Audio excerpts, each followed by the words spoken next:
கடைசியாக இந்த உம்மத்தை கட்டி போட்டிருக்கும் உங்களைத்தான் அழைக்கப் போகின்றேன். உங்களை பற்றி முகவரி தரும் நிலை எனக்கு இல்லை, இல்லவே இல்லை. இனமான தலைவரே, ஊன் உறக்கமில்லாமல் உங்கள் உம்மத்திற்காக உழைப்பவரே, திருமா உம்மை போல் வருமா? வாருங்கள், இந்த உம்மத்தையும் உரமேற்றுங்கள். அவருக்கு சிறப்பு செய்வதற்காக சட்டமன்ற உறுப்பினர், இந்திய யூனியன் முஸ்லீம் லீக் கட்சியினுடைய தலைவர் அல்ஹாஜ் அபூபக்கர் சாஹிப் அவர்களை அன்போடு அழைக்கின்றேன். அடுத்து அழகிய கடன் அறக்கட்டளையினுடைய இந்த சிறப்பான நிகழ்வை ஏற்பாடு செய்தமைக்காகவும்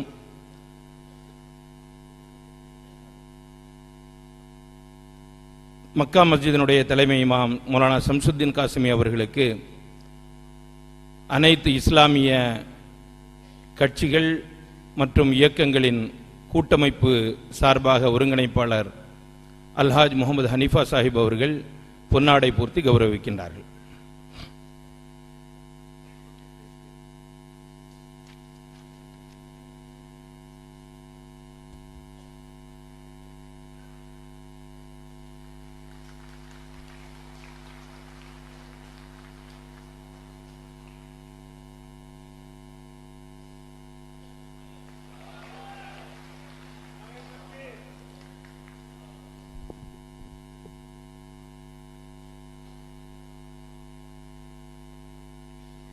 வரலாற்று சிறப்பு வாய்ந்த இந்நிகழ்வின் தலைவர் மௌலானா ஷம்சுத்தீன் காசிமி அவர்களே, வருகை தந்திருக்கிற நம் அனைவரையும் வரவேற்று சிறப்பித்திருக்கிற மன்சூர் கசிஃபி அவர்களே, இந்நிகழ்வில் பங்கேற்று சிறப்புரை ஆற்றி அமர்ந்திருக்கிற மனிதநேய மக்கள் கட்சியின் தலைவர் மதிப்பிற்குரிய அண்ணன் பேராசிரியர் ஜவாஹிருல்லா அவர்களே,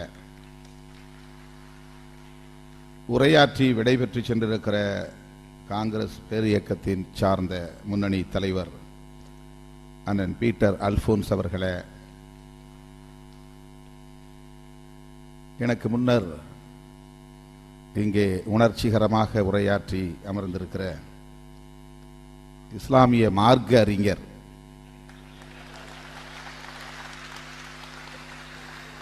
நமது அருமை அண்ணன் பழ கருப்பையா அவர்களே, திராவிடர் கழகத்தின் துணைத் தலைவர்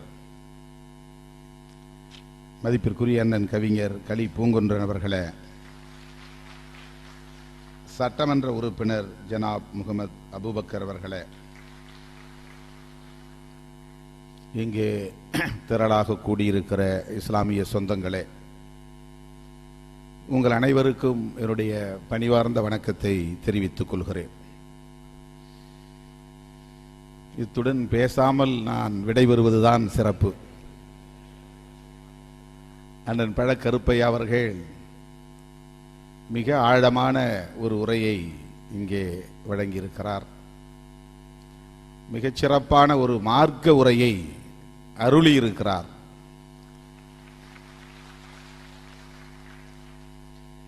யாராலும் மோடியை போல் இன்னும் எத்தனை மோடிகள் வந்தாலும் இஸ்லாமிய சமூகத்தின் கட்டமைப்பை, ஒற்றுமையை சீர்குலைக்க முடியாது என்பதை தனக்கே உரிய பாணியில் மிகுந்த எழுச்சியோடு இங்கே உரையாற்றி அமர்ந்திருக்கிறார்.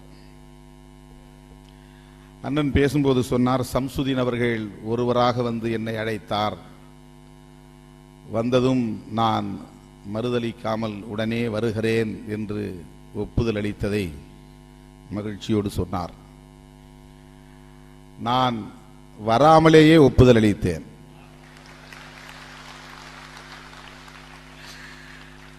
ஷம்சுத்தீன் அவர்கள் தொலைபேசியில் தொடர்பு கொண்டு உங்களை சந்திக்க வேண்டுமே என்று சொன்னார். எதற்கு என்று கேட்டேன். பொது சிவில் எதிர்ப்பு மாநாடு என்று சொன்னார். வருகிறேன் என்று சொன்னேன்.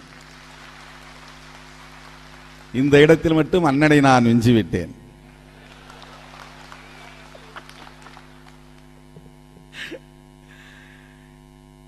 உடனடியாக நான் ஒப்புக்கொண்டேன். எனக்கு மிகுந்த மகிழ்ச்சி.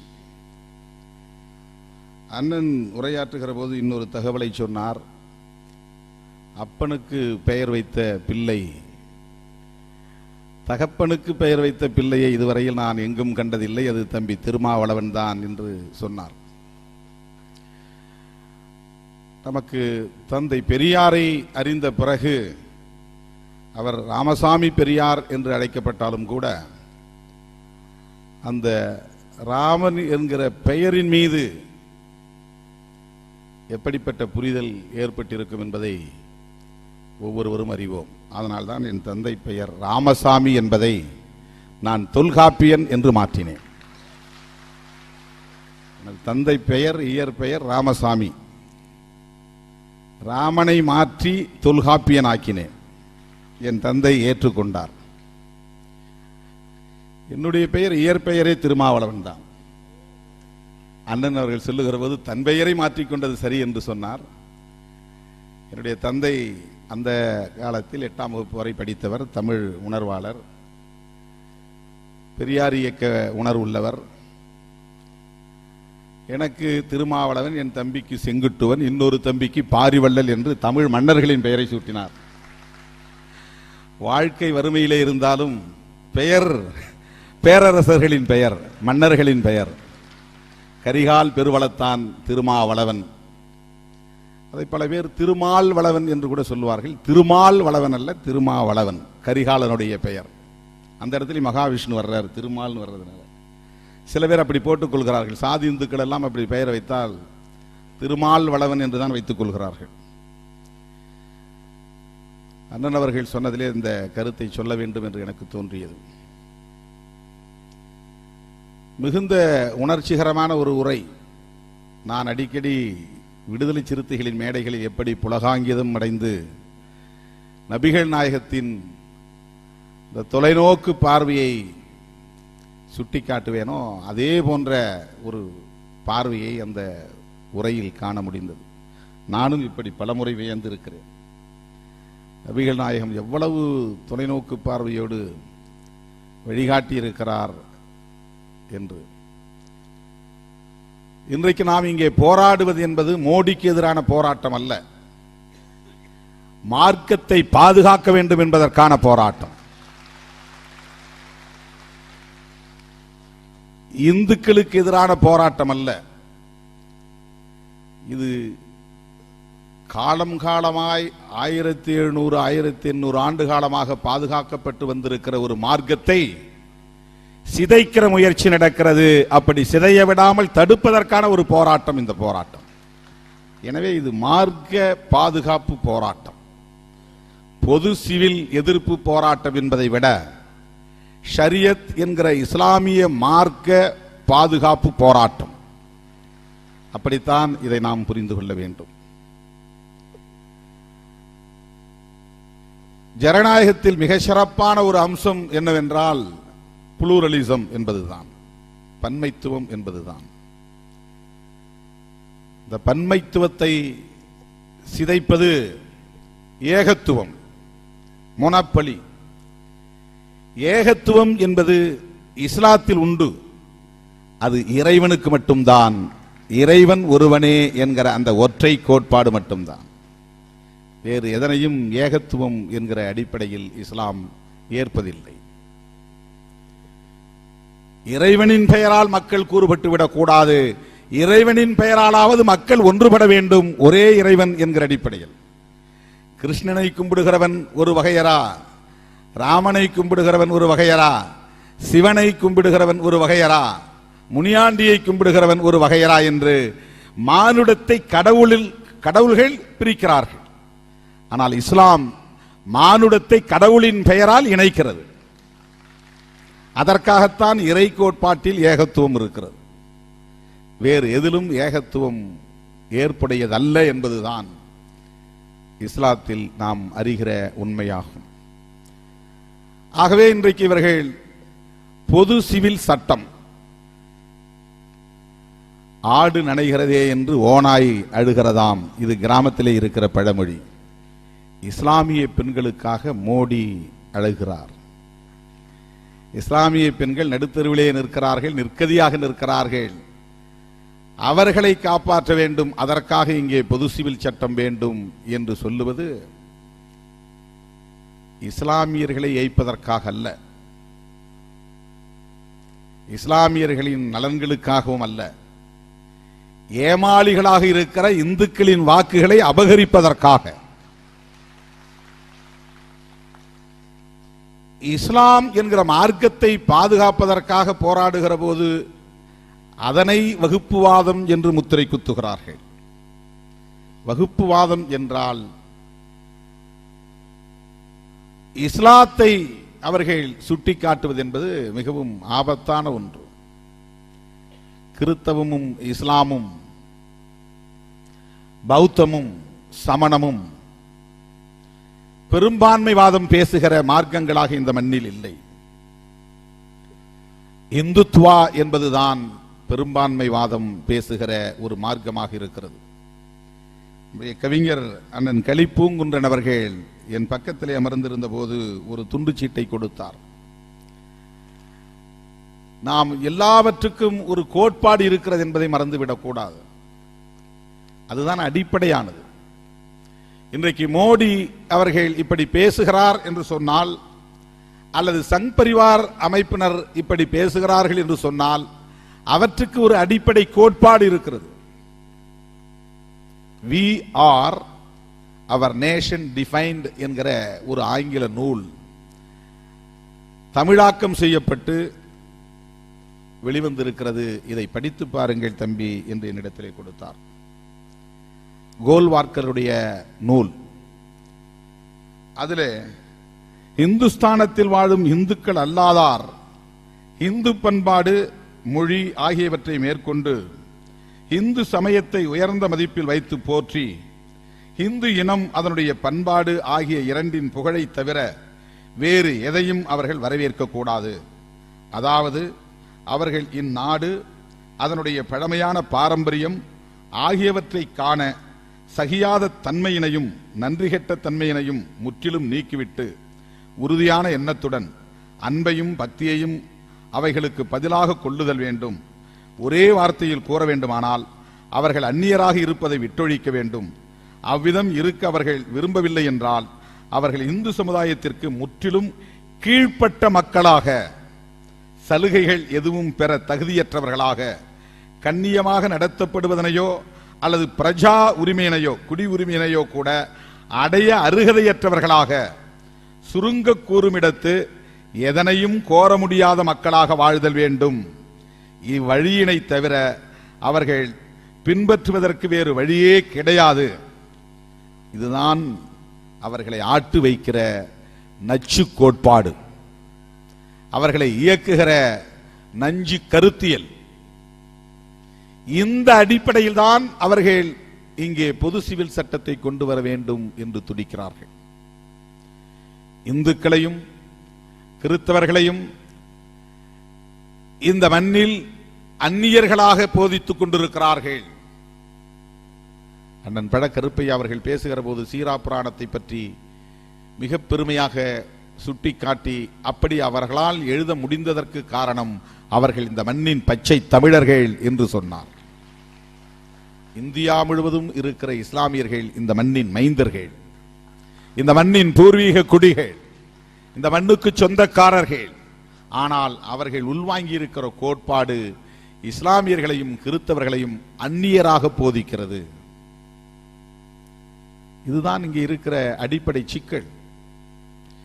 ஆக இன்றைக்கு நீங்கள் உங்களுடைய மார்க்க பாதுகாப்புக்காக போராடுகிறீர்கள் என்று சொன்னால், திருமாவளவன் இந்த இடத்திலே இந்த மண்ணில் பன்மைத்துவத்தை, புளூரலிசம் என்கிற பன்மைத்துவத்தை பாதுகாப்பதற்காக போராட வேண்டிய தேவை இருக்கிறது.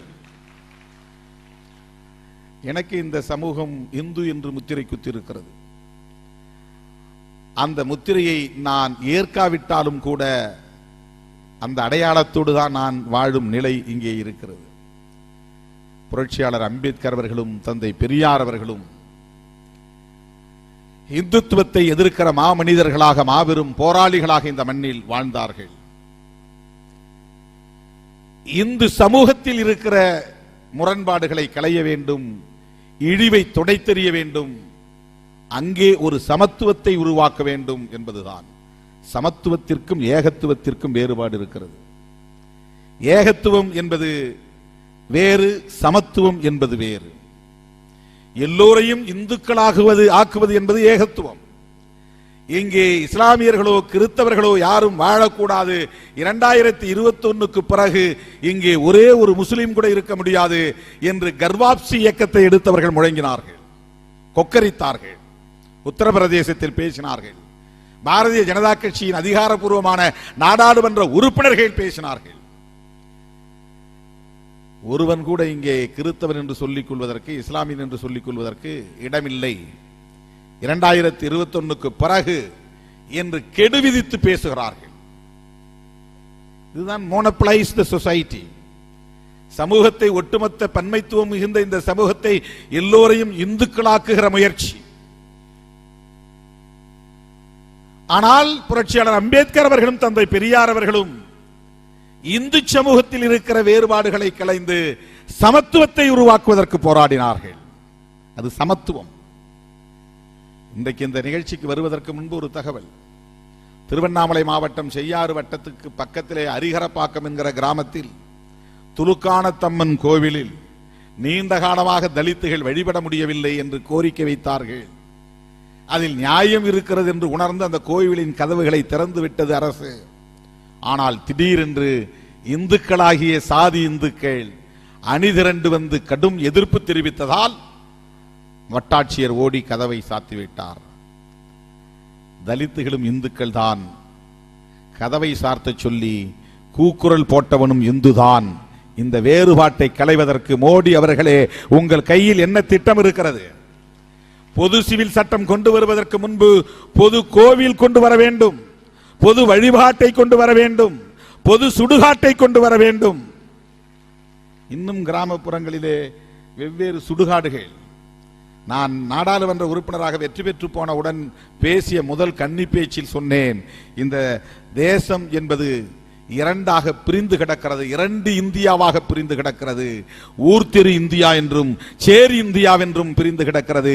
இது உலக அரங்கில் இந்திய தேசத்திற்கு மிகப்பெரிய தலைக்குனிவை ஏற்படுத்தி இருக்கிறது என்று நான் சொன்னேன்.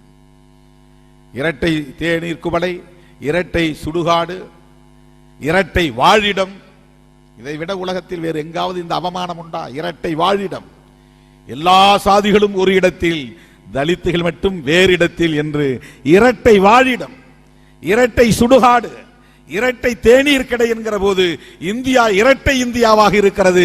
இது வெட்கக்கேடு என்று நான் பேசினேன். இந்தியா ஒரே இந்தியா என்று சொல்லுகிறவர்களே, இந்த இரட்டை இந்தியாவை முதலில் ஒரே இந்தியாவாக மாற்றுங்கள். ஊர்தெரு இந்தியாவையும் சேரி இந்தியாவையும் இணையுங்கள். இந்தியா முழுவதும் இதுதானே நிலை. பொது சுடுகாடு இல்லையே, பொது வழிபாடு இல்லையே, பொது தேநீர் குவளைகள் இல்லையே, பொது வாழிடம் இல்லையே. ஆகவே முதலில் தேவை யூனிஃபார்ம் இந்து கோடு. யூனிஃபார்ம் சிவில் கோட் அல்ல, யூனிஃபார்ம் இந்து கோடு. இந்துக்களுக்கான ஒரு பொது சிவில் சட்டம் தேவை. அதை கொண்டு வருவதற்கான முயற்சியில் ஈடுபட்டவர் தான் புரட்சியாளர் அம்பேத்கர் அவர்கள். சட்ட அமைச்சராக இருந்தபோது தி கோட் ஆஃப் ஹிந்து பில் என்கிற ஒரு மசோதாவை கொண்டு வந்தார். அந்த மசோதாவை விவாதிக்க விடாமலேயே தடுத்து விட்டார்கள்.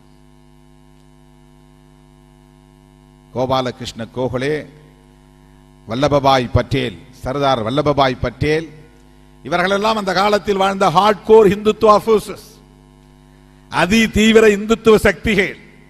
இவர்கள் கொடுத்த நெருக்கடியால் ஜவஹர்லால் நேரு இந்த சட்ட மசோதாவை விவாதத்திற்கே எடுத்துக் கொள்ளவில்லை. ஆனால் அவர் தன்னை ஒரு நாத்திகவாதி என்றுதான் பிரகடனப்படுத்திக் கொண்டார்.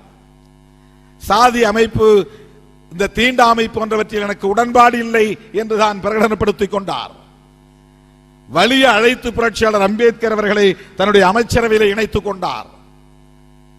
அப்படிப்பட்ட ஜவஹர்லால் நேரு அதிதீவிர இந்துத்துவ சக்திகளின் அச்சுறுத்தலுக்கு ஆட்பட்டு அந்த கோட் ஆஃப் இந்து பில் என்கிற மசோதாவை விவாதத்திற்கே கொண்டு வர விடாமல், வெற்றி பெற விடாமல் தடுத்தார். அதனால்தான் தன்னுடைய அமைச்சர் பதவியை ராஜினாமா செய்துவிட்டு வெளியே வந்தார் புரட்சியாளர் அம்பேத்கர் அவர்கள். பல காரணங்கள் இருந்தாலும் முதன்மையான காரணம் இதுதான்.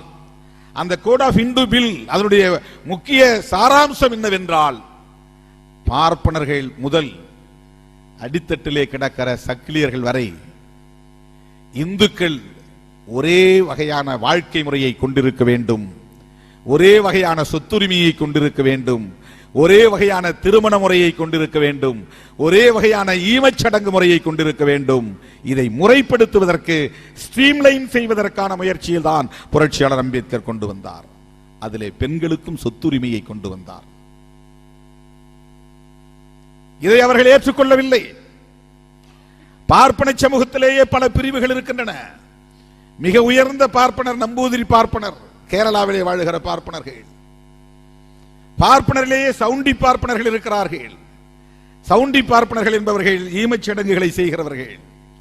ஈமச்சடங்கு செய்கிற பார்ப்பனர்கள் நம்பூதிரி பார்ப்பனர்களின் இல்லத்திற்குள்ளே நுழைய முடியாது. ஈமச்சடங்கு செய்கிற பார்ப்பனர்கள் வீட்டில் நம்பூதிரி பார்ப்பனர்கள் திருமணம் செய்து கொள்ள முடியாது.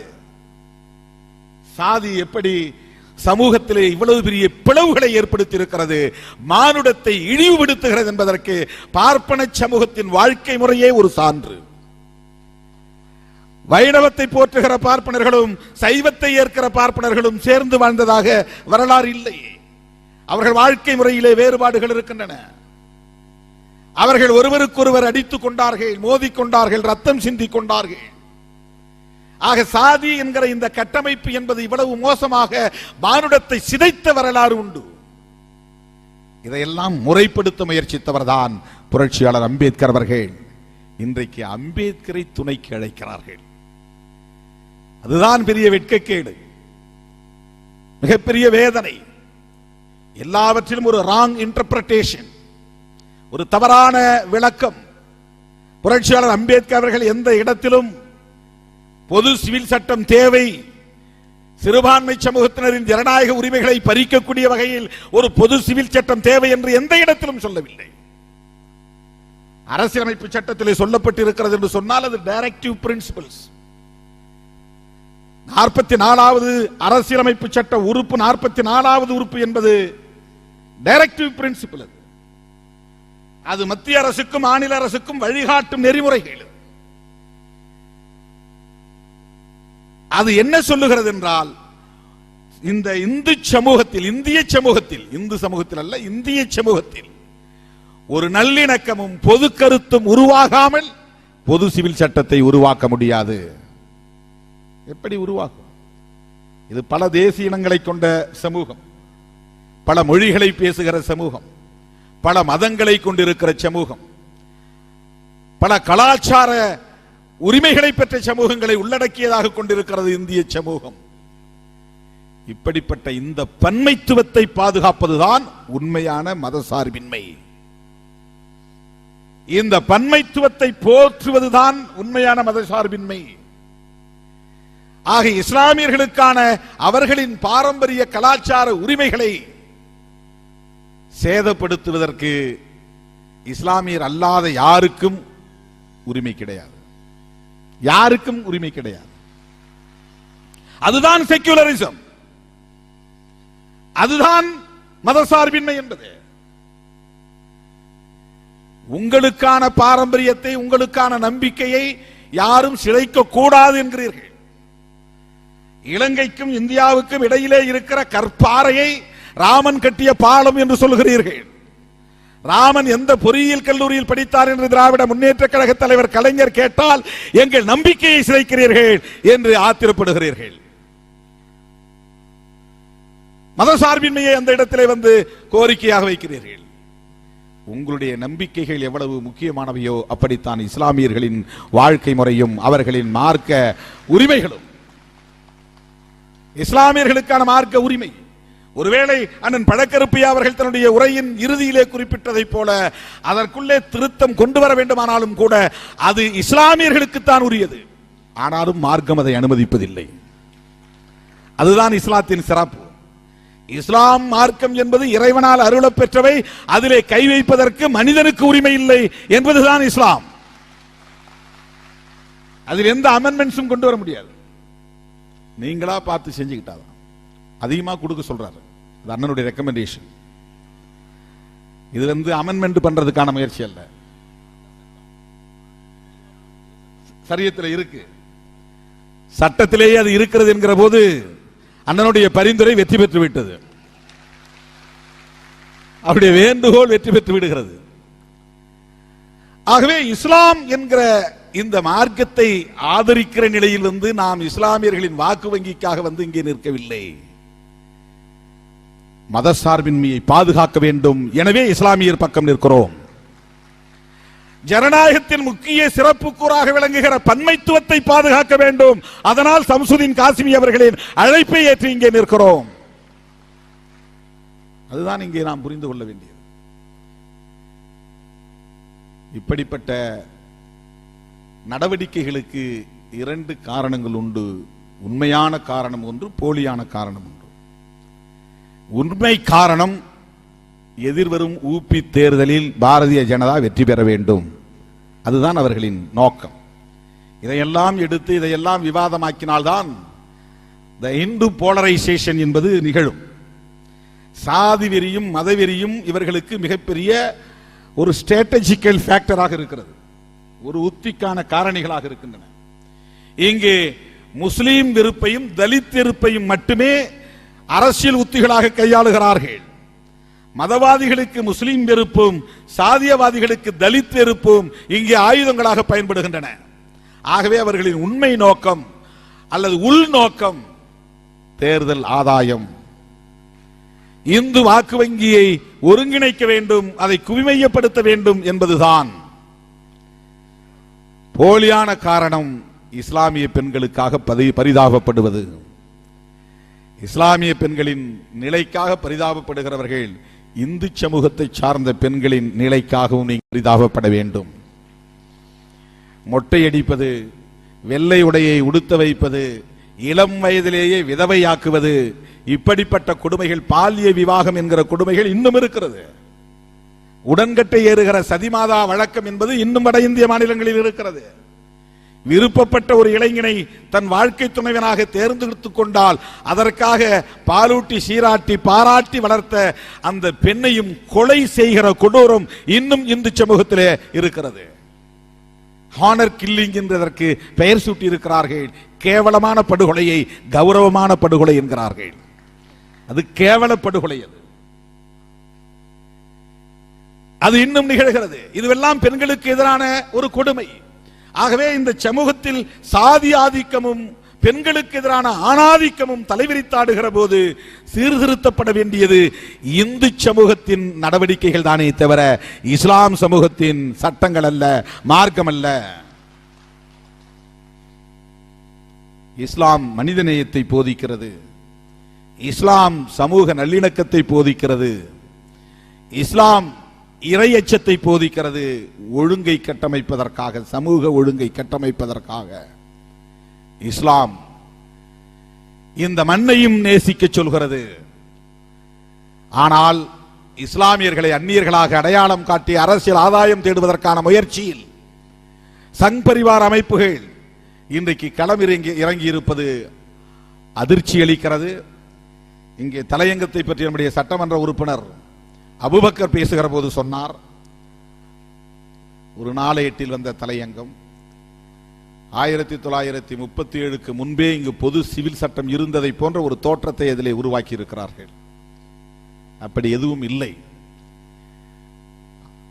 நாடு விடுதலை பெறுவதற்கு முன்பு இந்து சட்டத்தை சில இடங்களில், சில மாகாணங்களில் இஸ்லாமியர்கள் பின்பற்றினார்கள் என்று எழுதுவதற்காக வந்தவர் வாரிசுரிமை சட்டம், சொத்துரிமை சட்டம் இவையெல்லாம் ஷரியத் சட்டத்தின் அடிப்படையில் இல்லை, அது இந்து சட்டத்தின் அடிப்படையில் ஒரு காலத்தில் இருந்தது என்று சொல்ல வந்தவர் பொது சிவில் சட்டம் இருந்ததை போன்ற ஒரு தோற்றத்தை அதிலே பதிவு செய்திருக்கிறார். அப்படி எங்கும் சுதந்திரத்திற்கு முன்பு இருந்ததில்லை. இந்தியாவில். இந்தியா ஒரு தேசமாகவே இங்கு வெள்ளைகளின் ஆட்சி காலத்தில் கிடையாது. பல்வேறு மாகாணங்களாக சிதறி கிடந்தன. சமஸ்தான இந்தியாவாகவும் பிரிட்டிஷ் இந்தியாவாகவும் விடுதலைக்கு முன்பு இரட்டை இந்தியா இருந்தது. மன்னர்களின் கட்டுப்பாட்டில் இருந்ததெல்லாம் சமஸ்தான இந்தியா, வெள்ளைக்காரன் கட்டுப்பாட்டில் இருந்ததெல்லாம் பிரிட்டிஷ் இந்தியா. ஒட்டுமொத்த இந்திய தேசமும் பிரிட்டிஷ்காரனுடைய கட்டுப்பாட்டில் கிடையாது. மைசூர் மகாராஜா கட்டுப்பாட்டில் இருந்தது பிரிட்டிஷ் இந்தியா கிடையாது. திருவாங்கூர் மகாராஜாவுடைய கட்டுப்பாட்டில் இருந்தது பிரிட்டிஷ் இந்தியா கிடையாது. இப்படி சமஸ்தான இந்தியா, சமஸ்தான இந்தியா என்று மன்னர்களின் கட்டுப்பாட்டில் இருந்தது. நாடு விடுதலை பெற்ற பிறகு ஜவஹர்லால் நேரு தன்னுடைய படையை அனுப்பிதான் ஆந்திராவிலும் அல்லது கர்நாடகாவிலும் சமஸ்தான பகுதிகளை எல்லாம் தம்மோடு சேர்த்துக் கொண்டார். அச்சுறுத்தலில் சேர்த்துக் கொண்டார்கள். படையை அனுப்பி, ராணுவத்தை அனுப்பி. அப்படித்தான் இந்த இந்தியா அண்ணன் அவர்கள் சொன்னதை போல ஒரு உருவாக்கப்பட்ட இந்தியா இது. முகமது அலி ஜின்னா அவர்களின் போராட்டத்திற்கு முன்பே பாகிஸ்தான் பிரிய வேண்டும், அது தேவை, வரலாற்று தேவை என்று சொன்னவர் புரட்சியாளர் அம்பேத்கர் அவர்கள். பாகிஸ்தான் பிரிவினையை பற்றி அவர் அதற்கான காரணங்களை அடுக்கி இருக்கிறார், எழுதியிருக்கிறார். இந்த தேசத்தில் எப்படி சமூக அமைப்புகள் இருக்கின்றன, எப்படிப்பட்ட போராட்டங்கள் இங்கு நிகழ்ந்து கொண்டிருக்கின்றன, எத்தகைய முரண்பாடுகள் இருக்கின்றன என்பதை உன்னிப்பாக கவனித்த புரட்சியாளர் அம்பேத்கர் அவர்கள் பாகிஸ்தான் பிரிவினையை வலியுறுத்தினார். அப்படிப்பட்ட புரட்சியாளர் அம்பேத்கர் அவர்களை இன்றைக்கு ஒரு இந்துத்துவவாதியாகவும் சித்தரிக்க முயற்சிக்கிறார்கள். அவர் மிகச்சிறந்த இந்துத்துவ சிந்தனையாளராக இருந்தார். அதனால்தான் அவர் கிறிஸ்தவத்திற்கோ இஸ்லாத்திற்கோ மாறவில்லை என்று தவறான பிரச்சாரத்தை மேற்கொள்ளுகிறார்கள். அதே சக்திகள் பொது சிவில் சட்டத்திற்கும் புரட்சியாளர் அம்பேத்கர் ஆதரவாக இருந்தார் என்று தவறான பிரச்சாரத்தை செய்கிறார்கள். இதை விடுதலை சிறுத்தைகளின் சார்பில் மிக வன்மையாக கண்டிக்க கடமைப்பட்டிருக்கிறோம். அப்படி எந்த இடத்திலும் புரட்சியாளர் அம்பேத்கர் அவர்கள் பிரச்சாரம் செய்யவில்லை, விளக்கம் தரவில்லை. எனவே இங்கு இது நடக்காது. இது பன்மைத்துவம் நிறைந்த ஒரு தேசம், பன்மைத்துவத்தை போற்றுகிற ஒரு தேசம். மதசார்பின்மை என்பது புரட்சியாளர் அம்பேத்கர் அவர்களால் அரசியலமைப்பு சட்டத்திலேயே பாதுகாப்பாக பதிவு செய்யப்பட்டிருக்கிறது. அப்படிப்பட்ட மதசார்பின்மை தேசமாக இருக்கிற இந்திய மண்ணில் பொது சிவில் சட்டம் என்கிற பெயரில் இஸ்லாம் மார்க்கத்திற்கு எதிரான ஒரு நடவடிக்கையை இங்கு யாராலும் வெற்றிகரமாக நிகழ்த்திவிட முடியாது. அந்த களத்தில் என்றென்றைக்கும் சிறுபான்மை சமூகத்தினரோடு, குறிப்பாக இஸ்லாமிய சமூகத்தினரோடு விடுதலை சிறுத்தைகள் கைகோர்த்து நிற்போம், களமாடுவோம் என்று சொல்லி வாய்ப்புக்கு நன்றி கூறி நிறைவு செய்கிறேன். நன்றி, வணக்கம். நன்றிகள். அடுத்து நன்றியுரை நிகழ்த்துவதற்காக வேண்டி விழாவின் தலைவர் அவர்கள் வருகிறார். பிஸ்மில்லாஹிர் ரஹ்மானிர் ரஹீம். கிட்டத்தட்ட 4 மணி நேரம் பொறுமையோடு அமர்ந்தீர்கள். ஒரு 4 நிமிடம் அமரும்படி அன்புடன் கேட்டுக்கொள்கின்றேன். 4 நிமிடம் இன்ஷா அல்லாஹ். என்னுடைய நன்றி உரையை நான் ஆரம்பத்தில் நிகழ்த்தி விட்டேன். குறிப்பாக இந்த 2 விஷயங்களை மட்டும் சொல்லிங்க 4 நிமிஷத்தில் இன்ஷா அல்லாஹ் முடிச்சிடுறேன். முதல் விஷயம், நம்முடைய மரியாதைக்குரிய சகோதரர் கருப்பையா அவர்கள் சொல்லும் பொழுது மகர் விஷயத்திலே ஒரு கோரிக்கை வைத்தார்கள். அது அவருடைய கோரிக்கை அல்ல, நம்முடைய சமுதாயத்திற்கான அறிவுரை. அதாவது மகர் என்பது உமர் ரலியல்லாஹு அன்ஹு காலத்தில் ஒரு சம்பவம் நடந்தது, நம்ம எல்லோருக்கும் தெரியும். நான் ஐயா அவர்களுக்கு ஒரு வரலாற்று சம்பவத்தை நினைவுபடுத்துவதற்காக சொல்கின்றேன். மகர் என்பது பெண்களுடைய உரிமை அவர்கள் அதிகப்படுத்திக் கொண்டே போனதனால் உமர் ரலியல்லாஹு அன்ஹு அவர்கள் 2வது கலீஃபா ஜும்மா பிரசங்கத்திலே சொல்கின்றார்கள், மக்களே நீங்கள் எல்லாம் மகர் அதிகப்படுத்திக்கிட்டே போறீங்க, அதனால ஆண்களுடைய நிலைமை கஷ்டமா போயிடுது, கொஞ்சம் மகரை குறைங்க என்று பிரசங்கம் நிகழ்த்தினார்கள். அந்த சபையிலே இருந்த ஒரு வயதான மூதாட்டி அம்மையார் எழுந்து, அந்த அம்மாக்கு மகர் பிரச்சனை இல்ல, கல்யாணம் முடிஞ்சு வயசாகி போச்சு. அந்த அம்மையார் எழுந்து, அல்லாஹ்வே திருமறையிலே ஒரு பொற்குவியலையே மகராக கொடுத்தால் கூட திரும்ப கேட்காதீர்கள் என்று சொல்லும் பொழுது பொற்குவியலையே மகராக கொடுக்கலாம் என்பது விளங்குகிறது அல்லவா? அப்படி இருக்கும் பொழுது உமரே, நீங்க எப்படி மகரை குறைக்க சொன்னீங்க அப்படின்னு கேட்டாங்க. உடனே உமர் ரலியல்லாஹு அன்ஹு அவர்கள் தன்னுடைய தவறை திருத்திக் கொண்டார்கள். எதற்காக இந்த சம்பவத்தை நினைவுபடுத்துகிறேன் என்றால், ஷரியத்துடைய சட்டத்தை, மார்க்கத்தை இனிமேல் நாம பல கற்பையா மாதிரி ஐயா அவர்கள் வந்து கோரிக்கை வச்சு அதை மாற்றணுங்கிற அவசியம் இல்லை. ஆல்ரெடி அல்ஹம்துலில்லாஹ் அல்லாஹ்வுடைய கிருபையினால் தீர்மானிக்கப்பட்டது அது. அதனால தான் சொன்னேன், ஐயா அவர்களுடைய அந்த மகரை அதிகமாக கொடுங்கள் என்ற வார்த்தை என்பது கோரிக்கை அல்ல, அவருடைய அறிவுரை. அன்புக்குரியவர்களே, இது போன்ற சம்பவங்களினால் நாம் என்ன முடிவுக்கு வர வேண்டும் என்றால், மரியாதைக்குரிய மோடி அவர்களுக்கு நாம் எல்லாம் நன்றி செலுத்த கடமைப்பட்டிருக்கிறோம். இத்தனை தலைவர்களை ஒரே மேடையிலே, மாறுபட்ட கட்சிகள், மாறுபட்ட கொள்கைகள், ஒரே தலைவர்களை ஒரே தலைமையில் கொண்டு வந்தது. அது மட்டுமல்ல, ஆல் இந்தியா முஸ்லிம் பெர்சனல் போர்டு அறிவித்த ஒரு அறிவிப்பை கிராமங்களில் எல்லாம் கையெழுத்து வாங்க ஆரம்பித்திருக்கிறார்கள். இப்பொழுது குக்கிராமங்களிலே கையெழுத்து வாங்கிறார்கள். ஆல் இந்தியா முஸ்லிம் பெர்சனல் போர்டு டெல்லியில் இருக்குது. அவங்களுக்கு எந்த கிராமம் ஒன்றும் தெரியாது. ஆனால் எங்களுடைய தனியார் சட்ட வாரியம் அறிவித்து விட்டார்கள். அவருடைய அந்த ஒரு கோரிக்கைக்கு நாங்கள் அத்தனை பேரும் கட்டுப்படுகிறோம் என்று ஒட்டுமொத்த முஸ்லிம்களையும், ஷியாக்கள், சுன்னிகள், பரேலவிகள், வஹாபிகள், தேவபந்திகள் என்று எத்தனை நமக்கு மத்தியிலே கருத்து வேறுபாடுகள் இருக்கின்றோ அத்தனையும் ஒன்றுபடுத்திவிட்ட இந்த பெருமை திருவாளர் மோடி அவர்களை சாரும். அன்புக்குரியவர்களே, இந்த ஒற்றுமை இன்ஷா அல்லாஹ் என்றைக்கும் நீடிக்கும், எப்பொழுதும் நீடிக்கும். இந்த ஒற்றுமை எப்பொழுதும் இன்ஷா அல்லாஹ் கியாமத் நாள் வரையில் நிலைத்திருக்கும். இந்த ஒற்றுமை நான் அடிக்கடி சொல்றது, என்ன ஜும்மா பயானாலும் கேட்டிருப்பீங்க. எப்பொழுதெல்லாம் உலக மக்களுக்கு இஸ்லாத்தின் மீது பற்றுதல் குறைகிறதோ அப்பொழுது அல்லாஹ் ரப்புல் ஆலமீன் ஏதாவது ஒரு ஏற்பாடு செய்வான் அந்த பற்றுதலை அதிகப்படுத்துவதற்கு. அந்த மாதிரி இந்திய முஸ்லிம்களுக்கு இஸ்லாத்தோடு உள்ள தொடர்பு, ஈமானுடைய வலிமை குறைய ஆரம்பிச்சதுனால அல்லாஹ் RSS மூலமா நம்முடைய ஈமானை புதுப்பிப்பதற்கும் நம்முடைய இஸ்லாத்தை பக்குவப்படுத்துவதற்கும் அல்லாஹ் நமக்கு அளித்த ஒரு வாய்ப்பு இது.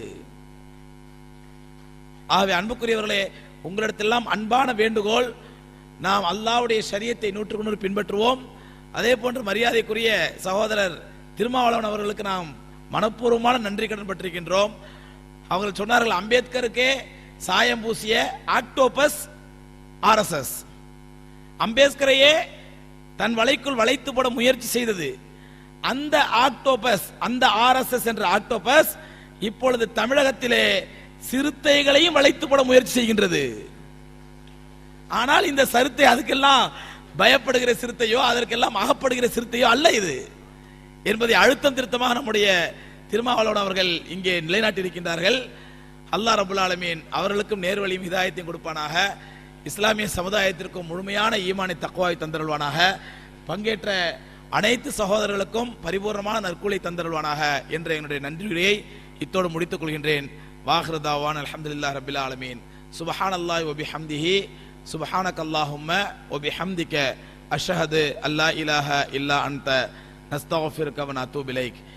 இஷா தொழுகை ஜமாத்தும் ஏற்பாடு செய்யப்பட்டுள்ளது. விரும்பும் சகோதரர்கள் ஜமாத்தோடு தொழுது விட்டு செல்லலாம்.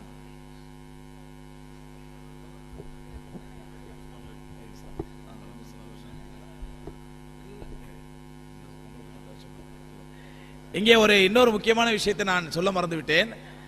அதாவது காங்கிரஸ் பேரியக்கத்தினுடைய சிறுபான்மை பிரிவினுடைய தலைவர் சகோதரர் அஸ்லம் பாஷா அவர்கள் இந்த நிகழ்ச்சியை பற்றி கேள்விப்பட்ட உடனேயே இது என்னுடைய நிகழ்ச்சி என்று ஆர்வத்தோடு இங்கே வந்து கலந்து கொண்டார்கள். அவர்களுக்கும் எங்களுடைய மனப்பூர்வமான நன்றியை தெரிவித்துக் கொள்கின்றோம்.